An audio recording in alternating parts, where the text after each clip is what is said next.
How many times have you tried to hold your government to biblical standards only to be shouted down with separation of church and state?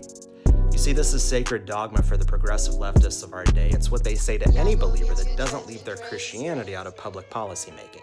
But when the Danbury Baptists wrote Thomas Jefferson in the 1800s, their concern was that the Congregationalist Church would become the new state-sanctioned denomination backed by the federal government. This is an understandable fear given where they came from. King George, anyone? They were opposing the establishment of a state-run church. They held to the biblical doctrine of sphere sovereignty, that God established distinct jurisdictions under his authority and that the church and state carry out different roles.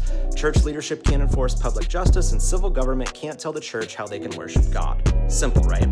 The wall of separation was set up first and foremost to protect the church from the tyrannical overreach of the federal government. This is the context of the First Amendment of the Constitution. Congress can't make any law respecting an establishment of religion because men cannot be compelled to worship God against the dictates of their own conscience. However, the separation of church and state never meant separation of God from government. We know this because there were Christian tests to hold public office at the state level in America's early days. All this to say, what soil does something like the First Amendment grow out of? Freedom of expression is not the norm in world history. Having the right to freely exercise your religion is a concept that can only be understood in light of the biblical worldview. Christianity is the bedrock of free speech. There is such a thing as freedom of expression because there is such a thing as objective truth, and the state is not allowed to silence those that speak or publish it because they are answerable to a higher authority.